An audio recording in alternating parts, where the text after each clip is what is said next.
Welcome everyone to another episode of Talent You Should Know, where we focus on the entertainment industry on a different level. Not only will there be artist and actor interviews of known and unknown talent, but insight into the team behind them that helps them build their brand. Each week, we'll tackle a different person in the industry with talents in their own rights. Sit back, relax, and enjoy the show.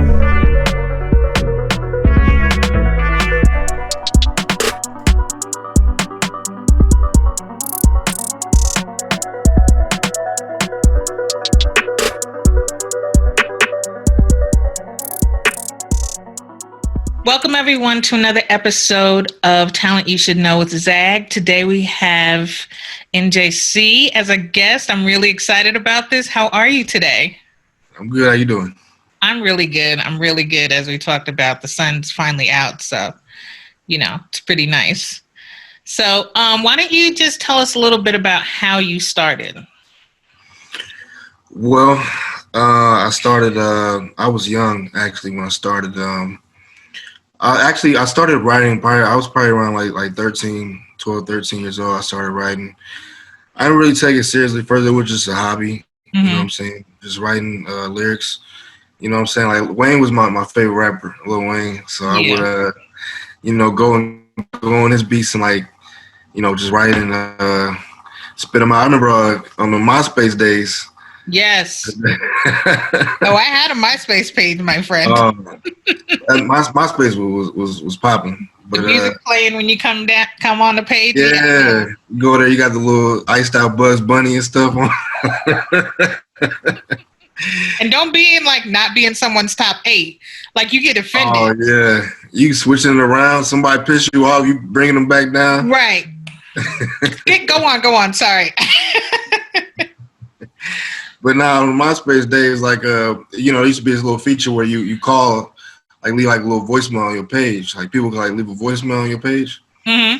And I would do little raps. I would have the music playing, spit something to it, and then it'll be on my page. So I was doing that, and then I really started taking it seriously. Probably about 10 years now. I was 17, dropped my first single. Right. Jane. And just the love and support and people fucking with the track, it really I was like, wow, I got some talent here, and I started pursuing it even more and more. So yeah. How did you come up with your name? It's actually my initials is NJayC. Oh, okay. Yeah, I just spelled out the J on it, and there we go. That's good. I mean, that keeps it simple, right? Yeah. And no, go ahead. No, I was just saying this, it just makes it unique, you know what I mean? Yeah. So are you originally from Kansas City? Yeah, Kansas City. So what made you move to North Carolina? I just needed a change in life. Yeah. I moved out here, it'll be, actually be 7 years now this year. Mm-hmm. And I lost everything back home. I lost my job. Wow. Girl. My car, I lost everything, and I basically just needed a restart. And my mom's was out here, so even at the time, we wasn't getting along like that, because I got kicked out when I was young too. I was about 17. Oh, really? Yeah. I was wow. Young, and we were kind of beefing and going at it. So one, I wanted to get closer to her, and two, I just needed a fresh start. Yeah. And it really changed my life. Moving out here to Charlotte, it changed my life so much. I done learned a lot out here. It's interesting. When I moved from New Jersey to Denver, I'd already wanted to change. I was actually looking at Seattle and that kind of stuff, because New Jersey was so expensive, and I was working in New York, and I had 2 kids, and it was 2 hours each way to get, it was just so much, and I could barely afford, the life out there. And so my job actually moved me out here to Denver. And I tell you, like you said, it was it changed my life. My commute was 10 minutes. Oh, wow. The cost of living was insane. I wasn't paying almost $1,000 less in rent when I moved here. it was crazy. Yeah. I mean, it's not like that anymore, but when I moved here like 5 years ago, that's what it was like. So I get it. So I wanted to get a little bit into your music because first of all, I really liked like your first album, but I noticed like now you're not as vulnerable as you were on your first album. But I understand, you know, it's like this was my story then and this is my story now. But um what I liked about like your music, like Progression, that song that was super dope, like Always Get Back Up. That was like so beautiful. And I thought Fame really complimented like the lyrics He was amazing. on, you know, yeah, I thought that was such a smart move. I was like, oh, he doesn't overpower you. It's like right in sync. And I felt like he had the same feeling as you. He did great on that track. He did an amazing job. Yeah. So was there a reason? So was that why you kind of like, you know, left it all on that album? Like you said, okay, well, people know this about me, so now I'm gonna like be different now, or did that just not kind of come up anymore?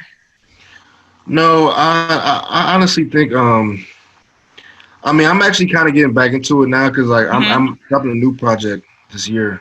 Yeah. I'm gonna drop a new album and I'm gonna definitely go back to me getting more in depth Yeah. and stuff. I think just with the singles and stuff I've been doing now, I haven't been getting too in depth. Yeah. Not for any particular reason, you know, just you know, I dropped Progression a few years ago now, and Yeah. I don't know. I just been in a different mind space than Mm-hmm. I was then. So you know, I'm actually am getting my new project. I'm gonna get more in depth. I'm gonna go. You know, it's kind of gonna be back on the Yeah. same vibes. But with the singles now, I just basically I'm feeling like every track is just a different. I listen to the track, you know, the beat and wherever, and I kind of let it dictate how I'm gonna go on it. So, Yeah. but some of the beats on there was just that's what I was calling me for to That get was there.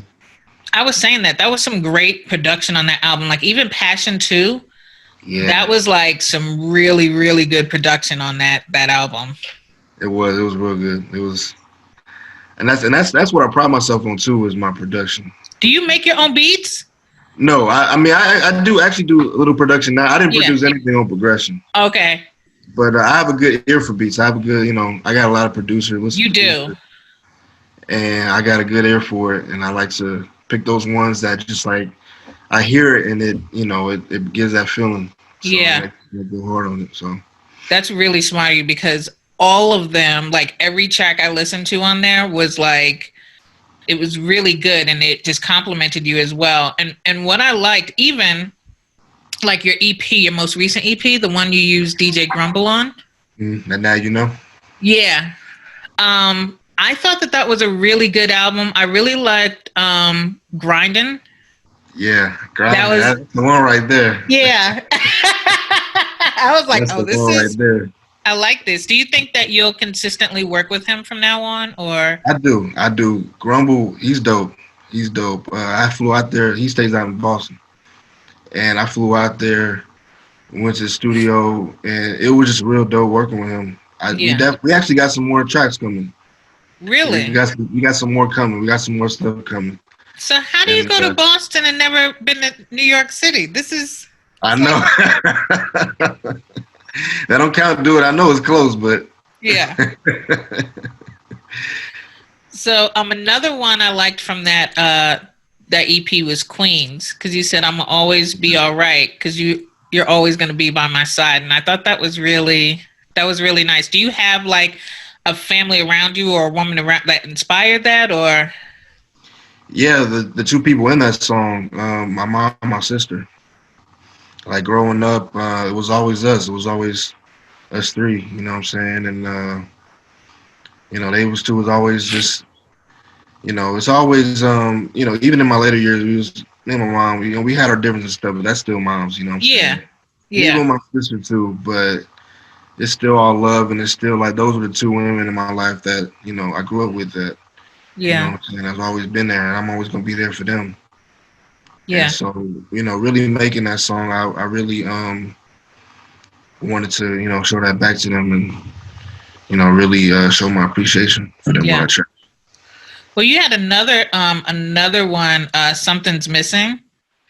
Yeah. Which, yo, I loved this. Between me and you, something always felt different, which is dope. What I liked about it, you said it was something about a loaded nine, and I was like, how do you know I have a, but I wanted to know, was this like a true story or was this just you storytelling? True story. True story. Wow. It's actually the one I'm with now. I'm still with her. We were going, but it was a lot of ups and downs. A lot of ups and downs, and at the time we had a split, and that's when I wrote that track. Right. I felt like things was going on a downward spiral, and it was actually. We've had a lot of ups and downs, Yeah. but But it seems yeah, like she wrote out for you. Like it seemed like, either way, right? There's yeah, it always the worked. extremes. And Grumble killed that beat. I was just That gonna beat say was that. I was crazy. just That beat. literally like my next sentence was gonna be DJ Grumble went so hard on Oh that track. man, he killed it. Oh man, I heard that. I was like, yo, I gotta have Like I'm this. snatching this one, right? Oh my gosh, that's. But I like him. I definitely is he on IG? I'll definitely have to look him up. Yeah, he's all over. He's dope. He's done tracks with Ari Lennox. Like Oh he's yeah, I out saw her there. live once out here. She was so good. Oh my god. Yeah, she's nice. So, you released an album in 2016, and then there was a hiatus until 2019. So, what happened in between? Why was there that space? In between, I was going through a lot. I was going through, well, one, at the time, I wouldn't say, I kind of got burnt out from the music a little bit, Okay. honestly. Burnt out in a way of like, I was still writing, but I wasn't going to the studio as much. Right. There's sometimes where there's ebbs and flows with the music. Like, there's sometimes where you're just not as inspired. And through Yeah. that time, I mean, I definitely was still writing. I was waiting to drop something, but I wasn't really going to studio like that. I was just really, I was kind of fucked up mentally and financially. Like, I wasn't in the right place. I was, like I said, I was still writing, but I wasn't in the right place to release music. Right. And but during that time, though, it really spurred a lot of good music too. Still, even with that, because for some reason, I write my best music when I'm going through shit. That's just like Mary, man. When Mary, like, everybody's like, oh, Mary's, when she's in pain, it's, oh, shoot, what do we get? My life? What do we get? Share my world?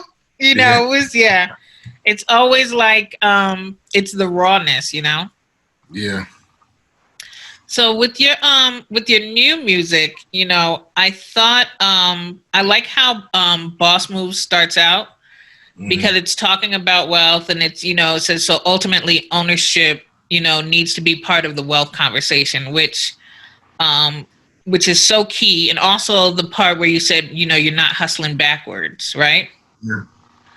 And Definitely. so I want to talk a little bit about the importance of being super diverse in your investments when it comes to being a musician and how that's kind of like played a part in how you're moving forward, because I know you went through some hard times and then you started music again, but now what are you doing that's kind of a little bit smarter than what you did previously? Yeah, I'm actually I've made a lot of different moves now because, like I said, I'm 10 years into this music. I've learned a lot along the way, and especially when it comes to just how you navigate through, copywriting your music, making sure everything is legit, like BMI, ASCAP.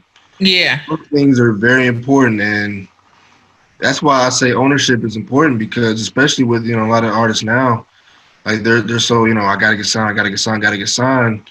You better read that contract before you sign that down the line. Like there's a lot that comes with that. I have several But attorneys on this show, trust me. yeah, it's very, very, especially in the rap game. I mean, there's countless artists and lessons that we've learned that it's like it's out there. Like information is out there. Like, Yeah. and a lot of people have paid the price for you to like let them be like, hey, I can't do this. I can't.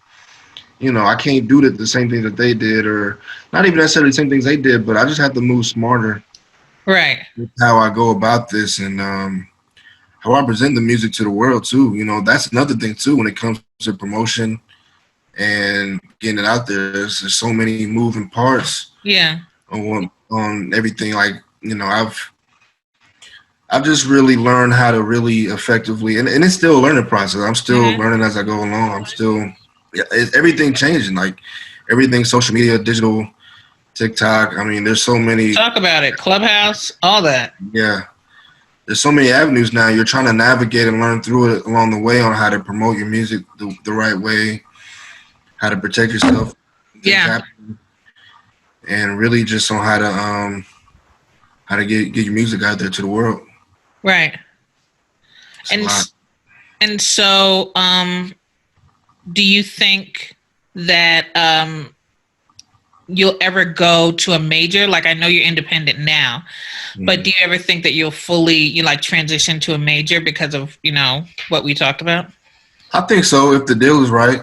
I'm not gonna go jump at any opportunity, but if the deal is right, and yeah, I definitely do see myself doing that. Yeah, I definitely do. One thing I think is interesting about your music is that it's like a huge West Coast feel to it. Yeah. And I'm like, that bass sound. You know what I mean? And I think that's interesting because a lot of times people are like, okay, well, this is where I'm from, and this is the sound that comes out of here, right? Mm-hmm. And so when I listened to it, I was like, oh, okay, that sounds a little bit, like Pac and, like Snoop, like very much the West Coast. Why did you gravitate towards that? Well, it's actually interesting because in Kansas City, like, we fuck with the Bay hard. Okay. Like, they fuck with KC rap and we fuck with the Bay hard. So it's actually like KC rap is that's the sound, is that West Coast sound. Yeah. Out there. And growing up, that was the sound too. So like, I've always just had an ear for that. I've always loved that sound. I've always that's just always been, even when it comes to making beats, my production. Yeah. Like, I've always just gravitated towards that. That's a huge influence on why I've actually started making music and what drew me to music. Yeah. It's big out there in KC, that bass sound. Would you move out to the West Coast? I don't know. I mean, maybe if the rent prices drop down. So tell me why. That's why I made the decision. I was like, I've been to LA a couple of times. The driving out there is going to make me catch a case. And I'm going to tell you that like hardcore, like it's insane. But the feeling out there, I love so much. So I'm like, oh, could I deal with this? And I'm like, my freedom's on the line. So that's when I thought about, Charlotte. I was like, Charlotte or Raleigh. And then I said, I think Charlotte has a huge music scene now. It's growing. It's definitely growing, especially with the rise of the baby. Yeah. It's definitely growing. I still think Charlotte has an identity issue with the music. Okay. It doesn't really have its own identity. I don't think so as of yet, but it's definitely growing. It's definitely growing out here. So tell me about the Match One challenge. I thought it was great for fan engagement, but let's talk about that because the song is good. Thank you. Match One challenge is pretty much just as you rolling up, smoking, just bump this Match One while you doing your thing. What I'm saying, while you rolling up, and it was just to have people send in videos of them, smoking and vibing out to the Match One song. Yeah. As they rolling up. You might want to get that placed because now that cannabis is pretty much legalized everywhere. Yeah. Maybe have that playing in some of those dispensaries or something. Have the single in there or something. That's a good idea. Listen, this is what every so often I have a good one right here. That's a really good idea. So I've definitely seen the growth from like 1994 from that that single. I've seen the growth till now. You know, like between your flow, your production, selection, and everything. So, what do you think gives a best, like, of the projects, and maybe you can go to singles that you've released so far? What do you think gives a best glimpse of who you are right now? Hmm. That's a really good answer. That's a really good question. Um, as far as right now, I'm gonna go. There's two songs really that stand in mind. One of them is it was on progression that Dollar Bills. Uh huh. Nigga doing big things. Remember when I only had some loose Yeah, change? That's some I Dollar do. Bills. Yes, yes. And I was like, all right, you know, Got some Dollar yeah. Bills to go with it. That's definitely one. And Boss Moves. Boss Moves. Okay. I really showed my growth in that one, just how I'm moving, how I'm doing things differently. And even now, like with the messaging in that song, I try to give a lot of messaging now in my music. Right. And just try to teach folks and give game where I can. I feel like that's our duty. You know what Yeah. I'm saying? I think Boss Moves and Dollar Bills, the two songs. So you said you have some new music coming out. Can you talk more about that? Yeah, I'm gonna talk a little bit about it. Things are still in play. Things are still. But I will say, me and DJ Grumble do have something coming soon. Okay. That's something that's coming soon, and I got a video in the works. I'm gonna be dropping soon to Boss Moves, Yeah. and I got a lot of things coming for 2021. Right. A project, maybe an EP, maybe an album. Who knows? Yeah. Some big things is coming And this year. an album is like a super, like, that's a huge investment, you know what I mean, especially like indie wise. I know that, you know, a lot of people go towards EPs and releasing those in between, um like, you know, before an album. Do you think that with the singles that you've released so far, do you think that maybe you do a compilation of some sort, or no? Maybe so. I mean, there'll definitely be a couple of those tracks. Like maybe, definitely Boss Ones be on it. Are you saying a compilation of my singles Yeah. that I've dropped? Yeah, yeah. Also with some new music on there too.